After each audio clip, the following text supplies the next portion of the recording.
Welcome to Lessons in Leadership. Steve Adubato with my colleague, Mary Gamba. Mary, before we bring on John Pelesko from NJIT, you sent me an early text. We're taping at about 9:10 in the morning. We're supposed to be 9. Mary was late.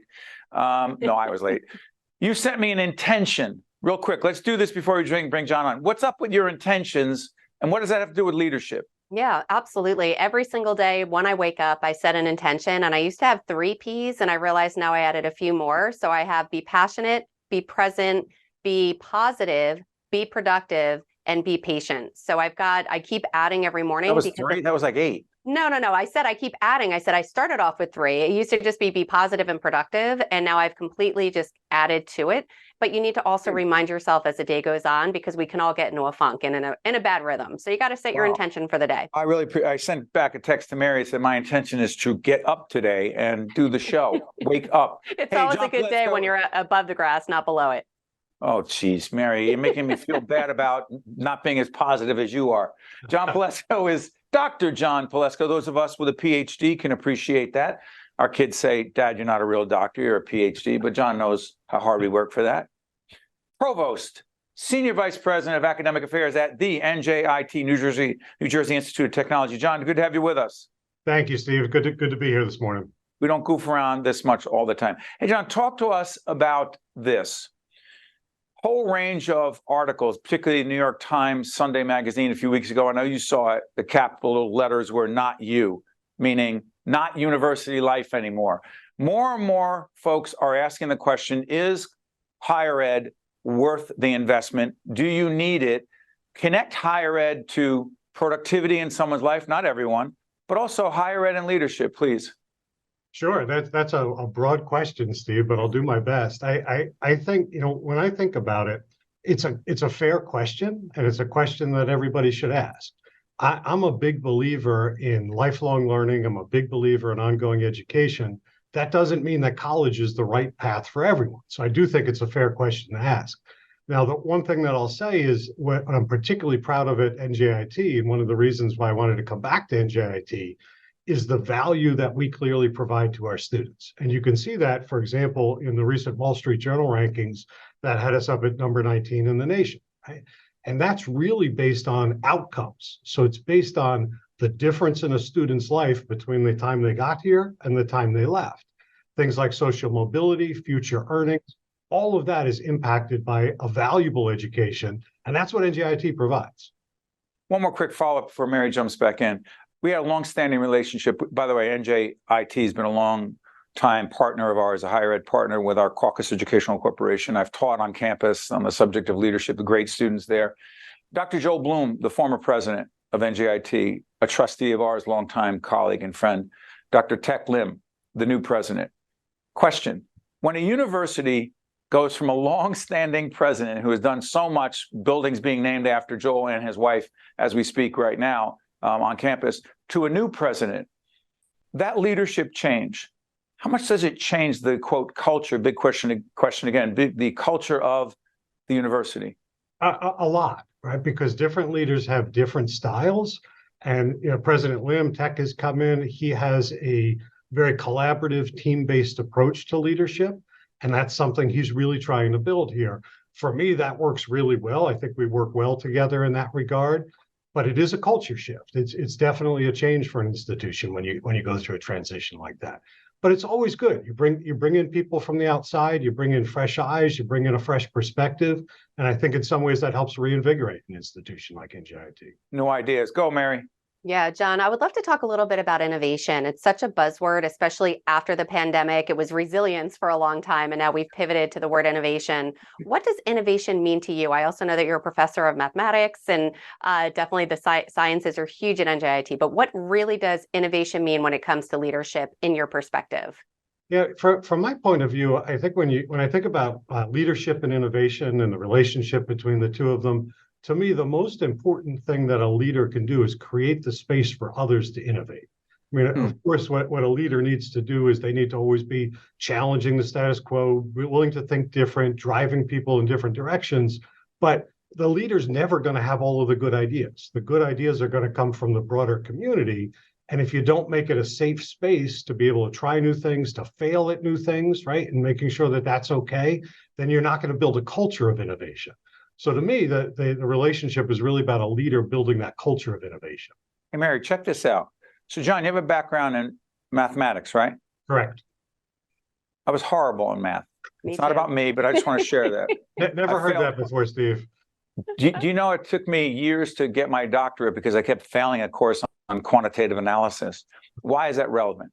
Because I kept thinking when we were having you on the show, I said, wait a minute, John has a background in math science, if you will. It's a science. 2 and 2, last time I checked, always equals 4. In leadership, that ain't the case. So how do you go from such an exacting scientific background to leadership where there's an awful lot of gray area and 2 and 2 rarely equal 4, please? So I'm gonna recharacterize what you said about mathematics, and I think that will answer your question. Right? So in one way, yes, you can think about things like arithmetic where 2 and 2 always equals 4, but really mathematics is the science of patterns. That's really what mathematics is all about, is understanding patterns. Patterns? Patterns, that's right. Mathematics is about the science of patterns. Any sort of pattern you can imagine, the structure of space, the structure of numbers, anything that you can imagine. That's really what mathematicians study, is patterns, right? And when you think about leadership and you think about an institution, it's a complex system. And that's precisely what mathematicians study, precisely what mathematicians think about, is complex systems. And you're absolutely right. There's always gray areas and always uncertainties. And that is something that I think we all have to adapt to. I do like when you're able to get the correct answer. And a lot of times as a leader, you never have exactly that correct answer. But I think the two things translate really well. I think mathematics actually prepares you to think about just about everything in really powerful ways. Good stuff. Last question, Mary, go. Yeah, John, Steve and I both have young adults that are in college at the moment, as do many of our viewers. We always hear from them, hey, all the challenges, the finances, et cetera. But I find the biggest challenge is the life lessons that we're trying to give our kids when they're in college to prepare them for the real world. What one piece of advice, leadership, communication, or otherwise, do you have for these young adults in terms of being successful? Because it is so competitive. My son's computer science major, and it's so competitive out there. One piece of leadership or communication advice for these young adults. Yeah, for me, the number one piece of leadership advice for young adults would be the same as I would give for anybody else, and that's to become a good listener. To me, that is the number one skill that any leader needs to have. And I would encourage them to really practice two things. One is being able to understand before critiquing, because that's where most people fall down, right? You want to respond, you're ready to jump in there. And the second part is going into things being willing to change your mind. Because as a leader, you're constantly faced with that. You don't have all the answers. You don't know the full situation. So you have to approach it that way. And both of those things are hard to do. And it's habits that you have to cultivate. So that's what I would encourage your children, my children, anybody to do. Good stuff. Hey, John, I would also be remiss if I did not share that the NJIT family, the team is a family. And to Tech Lim, the current president, the previous president, Dr. Joel Bloom, Matt Goldman, who handles all communications, has been a great partner and friend. And finally, our trustee and board member, Marjorie Perry, who is a long-standing part of the NJIT community, a big part of our production world. I just want to say thank you to the team, the family at NJIT for being part of our family. John Pelesko, who is the Provost, Vice President of Academic Affairs at NJIT. Thanks so much. Appreciate it, John. Thanks for having me, Steve. Lessons in Leadership, the #1 leadership show in the world. I just made that up. Be back after this. This edition of Lessons in Leadership is made possible by the Buccino Leadership Institute at Seton Hall University, Prager Metis, Valley Bank, the International Union of Operating Engineers, Local 825, the North Ward Center, the New Jersey Sharing Network, Delta Dental of New Jersey, Fedway Associates Inc., Veolia, Resourcing the World, Choose New Jersey, and Seton Hall University, showing the world what great minds can do since 1856. This is Mary Gamba. If you want more leadership tips and tools, log on to stand-deliver.com. That's stand-deliver.com. Promotional support for this edition of Lessons in Leadership with me, Steve Adubato, and my colleague, Mary Gamba, has been provided by NJ.com, NJBIA, and New Jersey Business Magazine, CIA NJ, and Commerce Magazine, and Meadowlands Media, a print and digital business news network. Lessons in Leadership is proud to welcome Carmen Villar, Vice President, Social Business Innovation, Merck Company, Inc., and also the co-chair of the very prestigious board at NJIT, the New Jersey Performing Arts Center. Good to see you, Carmen. Hi there, Steve. We are taping this show in late September 2023. The gala is coming up for NJIT. Yeah. I have a quiz for you. Okay. Trivia question. Mm-hmm. First annual NJIT Gala. Take a guess as to who performed, rocked the house, brought in a ton of money. She was the best. She used to perform with two other singers in the 1960s and then was alone, and she didn't need anybody else. Go. Oh boy, I think you're gonna stump me here. No, you Well, got that's it. good. I'm stumped too, Carmen. So we. It was Diana Ross. I was gonna say, okay. I was actually leaning towards Dionne Warwick because she has done many performances at the NJIT. But then you said three people, and that threw me. So. Yeah, we won't get into the history of the Supremes and what happened there. That's another lesson in leadership. Yeah. Carmen, I would stop fooling around and get serious. You were recommended to us by our good friend and colleague, our trustee, Micheline Davis, who knows more about leadership than most. From your perspective, the most significant leadership lesson you've learned in corporate life is? Well, I have to pick just one. I think I would say multiple. The first would be really leverage your relationships, I would say. You know, I was talking to my son just the other day, who's 16. He asked me about how I got my first job. And I told him when I went in for the second interview, it was somebody who had gone to my school and had been in my sorority. And that was really helpful. And that's probably one of the reasons I got the job. Now, I didn't take that job, but I told him the story. And it was, you know, it was, I think, a good lesson for him in networking. The other thing I would say is be true to yourself, right? When you come to work, people want you to do or say all different things. There's some things you have to do because you're part of a company. But when you move those things forward, still be true to yourself. Do it in your way, a way that feels comfortable to you, even if it means delivering bad news. And then the last thing I would say is say yes to opportunities to grow. Sometimes it seems scary or you don't want to take a risk. But if you jump in with both feet, you're going to do great. Carmen, one of the lessons that I often teach in our leadership seminars to people who tell me they're uncomfortable speaking in public. I'm uncomfortable with that role. There's a great quote, start to get comfortable being uncomfortable. Yes. And I know it sounds weird and counterintuitive, but being uncomfortable is the place where growth happens. Quick follow-up on this, since I mentioned Micheline Davis and you mentioned relationships. One of the things we also teach in our leadership seminars and coaching is being a strategic relationship builder. And sometimes people go, wait a minute, you're saying that this should be less than organic relationship building? And my response is sometimes, yes, you need to strategically, methodically, consistently build the relationships with people like Micheline because things happen. Please pick up on that.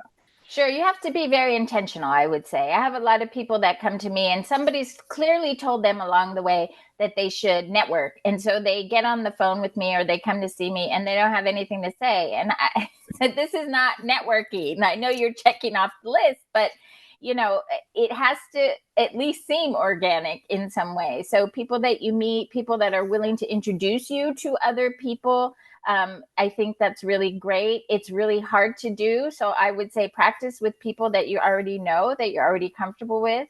Ask them questions that you think are strategic and helpful and get feedback.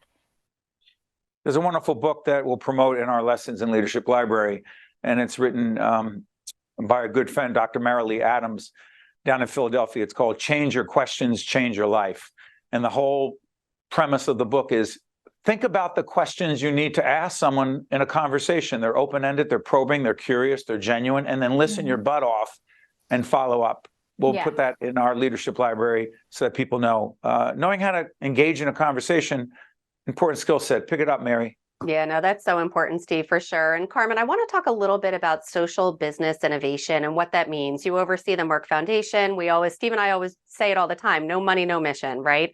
So I just wanted to get your perspective on why is it so important that social business innovation and giving back to the community? Talk about that a little bit, especially tied to leadership. Sure. We have two big priorities at the Merck Foundation. One is community and one is health. We're a healthcare company. That's what we do.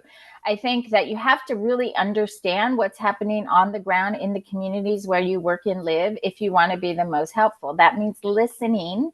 That means being strategic about who you partner with and understanding what the needs are on the ground. That's so, so important. And that's the way I lead social business innovation. It's interesting. When I first joined the team, I said, we need to lead with a little bit more humility. Somebody raised their hand and said, I'm not sure I understand what you mean. And I said, well, that's exactly right. We need to understand more what people are saying, not just what we hear, but the words that they are using, the emotions that they're showing, and what that really means, and how we can best support through a grant or a partnership, the needs on the ground and in our priority areas. I'd also say that we have an impact investing portfolio, and I've continued to fight for more and money in that area because we're able to invest in maybe small startups or minority-owned businesses or places that just need a little lift, and they're going to provide both a social impact and a business. Our returns have been, 1.4. I mean, it's been great, just as good as some regular non-social impact investing. Quick follow-up on that. Carmen, you mentioned social impact. I'm obsessed with the word impact, and I'll tell you why. Mm-hmm. Mary, I think it was 3 or 4 years ago, Mary said, we need to be more focused on impact than activity. And I said, what is she talking about? Mm-hmm. And I started to realize that a whole bunch of meetings that we have are a lot of activity, a lot of emails, a lot of activity, a lot of social media activity. There's a big difference between activity, doing a lot of things, being busy, versus, quote, impact. Am I making too much of that? No, I think you're right on target, Steve. What I would say is we often talk about how many people we reached with our programs, meaning did they actually take a brochure? Did they actually talk to somebody, et cetera? My big question, I have a public health background, to my team. My big question to my team is, yeah, but so what? What happened? Did we help that person have a better, healthier life? And how do we know? So really looking at measurement, which is hard in the area of the work that we do. But there are ways to do it, and we're getting better and better all the time. I think we need to move away from, asking for this very prescriptive, hoity-toity kind of data from our grantees, and really think about what makes a difference in what we're trying to do. So we talk about health equity. Okay, right. If we're giving a grant, how do we actually improve somebody's access to health? And how do we measure that? Carmen, so Mary, how many times we've been in foundation? Mary and I lead she's laughing because she knows. I'm laughing because for 23 years, Carmen, I've been writing these reports to our very generous nonprofit underwriters and organizations that underwrite us. And, and I'm just laughing because it's like, well, what are the metrics? And I'm like, it's not about the metrics. Mary and I were in a wonderful foundation that funds us. Thank you very much. And they fund a lot of our health programming, and they keep asking about our metrics. And I say, you mean our ratings on public broadcasting? How many people? Okay, so we can tell you what you're asking for, but impact is different. And we can talk about it, and they'll say, but how many? How are you counting them? And I'm thinking it's relevant, but impact is not purely metrics. Again, am I going too deep here, Carmen? No, I would ask them what they're doing with the data. We have tons and tons of data. And what are we really doing with it? The bottom line is the person on the ground that we're trying to serve having a better life, a healthier life in our case, maybe a more well-informed life in your case, I don't know. But is that really happening? And if right. So, how? How? Does it mean they actually went to the doctor instead of That's right. showing up at the emergency doors for their routine primary care? I don't know. That might make a difference.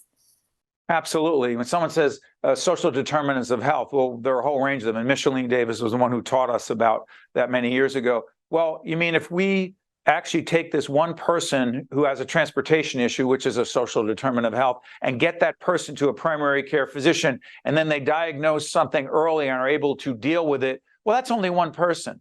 Really? You're going to count that as one? Just one? Anyway, I'm sorry. I'm on my soapbox, Carmen. I got to get off it. That's okay.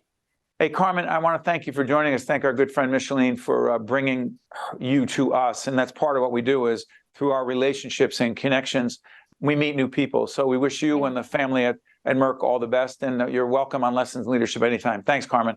Great. Thanks so much. You got it. Stay with us. We'll be right back. This edition of Lessons in Leadership is made possible by the Buccino Leadership Institute at Seton Hall University, Prager Metis, Valley Bank, the International Union of Operating Engineers, Local 825, the North Ward Center, the New Jersey Sharing Network, Delta Dental of New Jersey, Fedway Associates, Inc., Veolia, Resourcing the World, and Seton Hall University, showing the world what great minds can do since 1856. This is Mary Gamba. If you want more leadership tips and tools, log on to stand-deliver.com. That's stand-deliver.com. Introducing the Helix NJ, the Health and Life Science Exchange, a new innovation district located at the heart of the Northeast Corridor, providing industries, universities, and entrepreneurs the critical ecosystem needed to turn great ideas into breakthrough realities. The Helix NJ, where ideas come to life.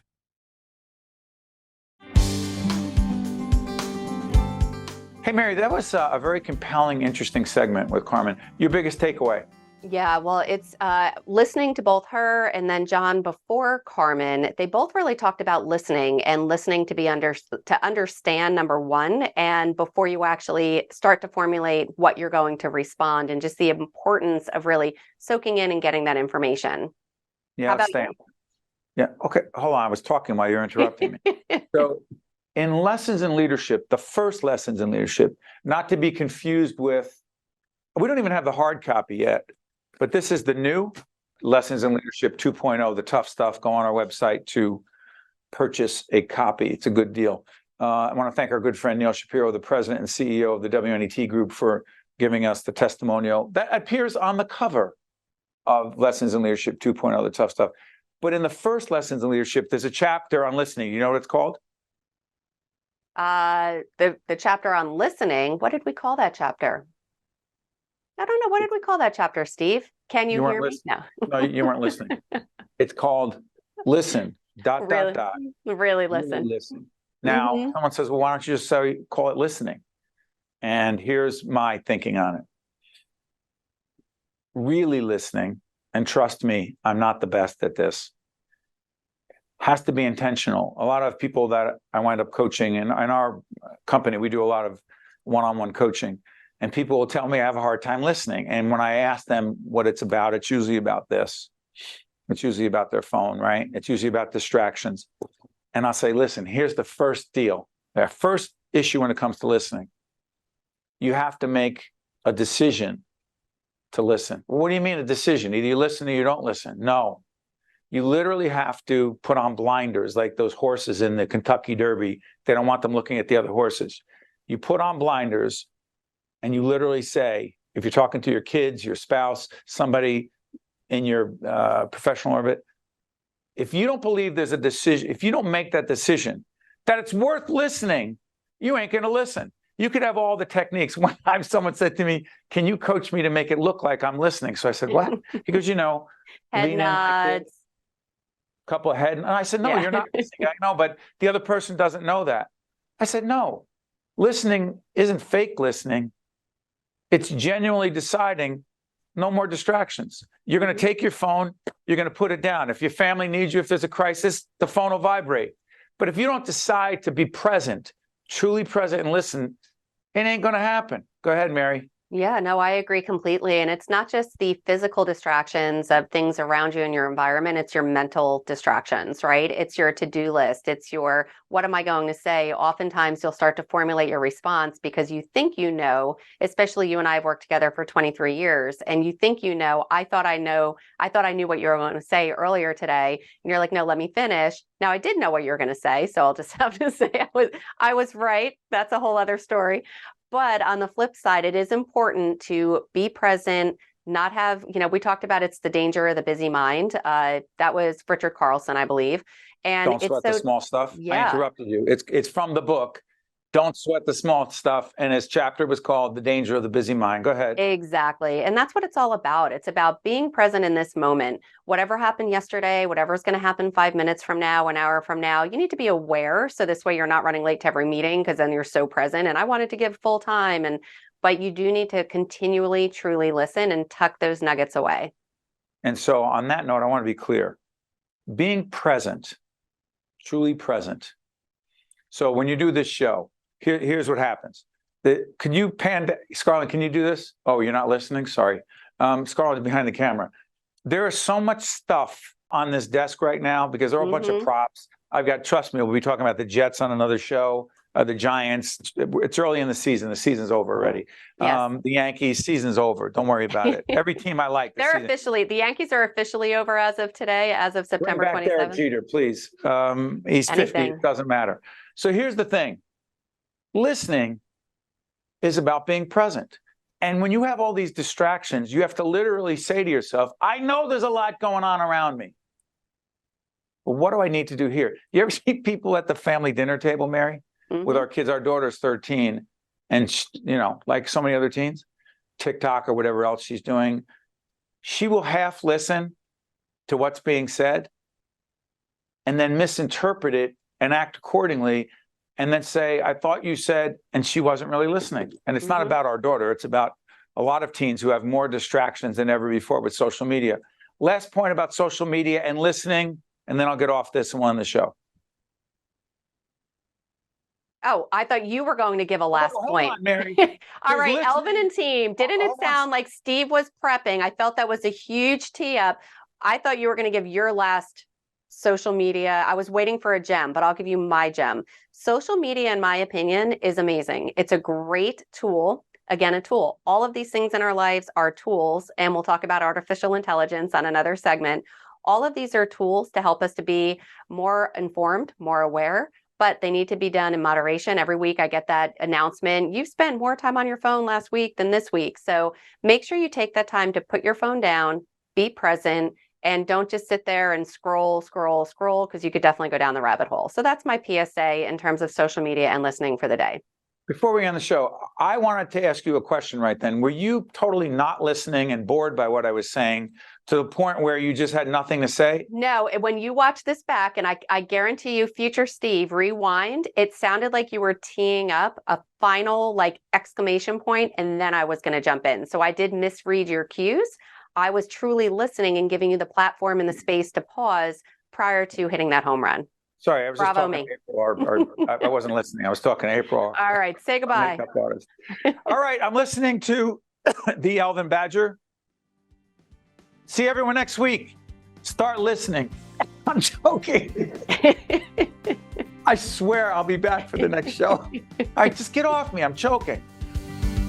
This edition of Lessons in Leadership is made possible by the Buccino Leadership Institute at Seton Hall University, Prager Metis, Valley Bank, the International Union of Operating Engineers, Local 825, the North Ward Center, the New Jersey Sharing Network, Delta Dental of New Jersey, Fedway Associates, Inc., Veolia, Resourcing the World, Choose New Jersey, and Seton Hall University, showing the world what great minds can do since 1856.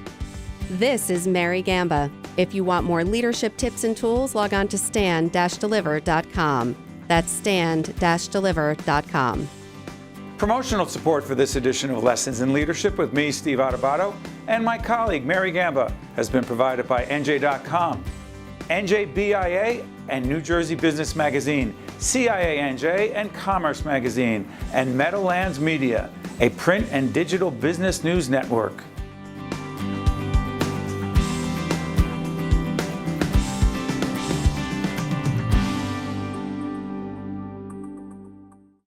Introducing the Helix NJ, the Health and Life Science Exchange, a new innovation district located at the heart of the Northeast Corridor, providing industries, universities, and entrepreneurs the critical ecosystem needed to turn great ideas into breakthrough realities. The Helix NJ, where ideas come to life.